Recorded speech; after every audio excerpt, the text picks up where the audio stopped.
দেশের রপ্তানি আয় ও কর্মসংস্থানে বহু বছর ধরে নেতৃত্ব দিচ্ছে পোশাক শিল্প খাত। তবে এই খাতে পণ্য বৈচিত্র্য বাড়েনি আন্তর্জাতিক বাজারের চাহিদা অনুযায়ী। সস্তা আর সুতি কাপড়ের পোশাক রপ্তানি করেই বাংলাদেশ বিশ্ববাজারে এখন দ্বিতীয় অবস্থানে। কিন্তু বাজারে দ্রুত চাহিদা বাড়তে থাকা সিনথেটিক বা কৃত্রিম সুতার পোশাকে পিছিয়ে এদেশের উদ্যোক্তারা।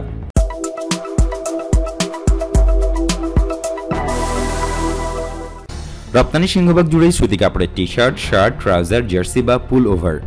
যদিও টেকসই ও ফ্যাশনেবল হিসেবে বিশ্ববাজারে বাড়ছে সিনথেটিক ও পলিয়েস্টারের মতো কৃত্রিম সুতার পোশাকের চাহিদা। আন্তর্জাতিক বাজার গবেষণা সংস্থার তথ্য বলছে, গত 10 বছরে তুলার সুতোর চাহিদা কমেছে। ফাইবার টু ফ্যাশন ম্যাগাজিনের তথ্য বলছে, গত 10 বছরে নন কটন বা সিনথেটিক সুতার চাহিদা 70.5% থেকে বেড়ে হয়েছে 72.3%, যার বিপরীতে কমেছে তুলা থেকে তৈরি সুতার চাহিদা। কৃত্রিম সুতার পোশাকের বিশ্ববাজারের আকার প্রায় $15,000 কোটি, যেখানে বাংলাদেশের দখল মাত্র 2%-এর মতো। বিদায়ী বছরে বাংলাদেশ থেকে এ ধরনের পোশাক রপ্তানি হয়েছে প্রায় 300 কোটি টাকার। যদিও সামগ্রিকভাবে পোশাকে বাংলাদেশ 6.8% শেয়ার নিয়ে বিশ্বে দ্বিতীয়। উদ্যোক্তারা বলছেন, উচ্চমূল্যের পোশাক রপ্তানি বাড়াতে নিতে হবে সমন্বিত পদক্ষেপ।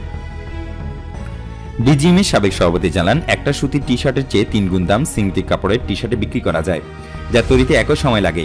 তবে এই ধরনের কারখানা স্থাপনে সাধারণ পোশাক কারখানার কয়েক গুণ বেশি বিনিয়োগ দরকার হয়।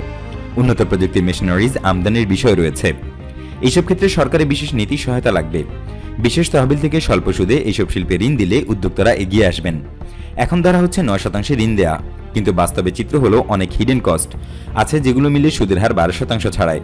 এই সুদের প্রতিযোগী দেশের সাথে পেরে ওঠা কঠিন, কেননা চীন, ভিয়েতনাম, শ্রীলঙ্কায় সুদের হার অনেক কম। দেশের নিট পোশাকের প্রায় 85% এবং ওভেন পোশাকের 35% সুতা ও কাপড় স্থানীয় কারখানাগুলো সরবরাহ করলেও উৎপাদিত সুতা ও কাপড়ের মাত্র 15-20% সিনথেটিক বা কৃত্রিম।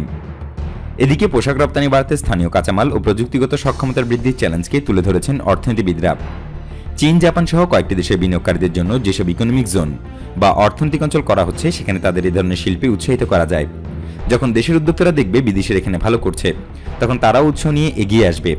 তারা আসলে রোল মডেল হতে চায় যে কোনো খাতে। উন্নয়নশীল দেশ হিসেবে শুল্ক সুবিধা হারালে বিশ্ববাজারে যে বাড়তি প্রতিযোগিতায় পড়বে বাংলাদেশের পোশাক খাত, তা মোকাবেলায় উচ্চমূল্য সংযোজন করা যায় এমন পোশাক উৎপাদনে গুরুত্ব দিতে হবে বাংলাদেশকে।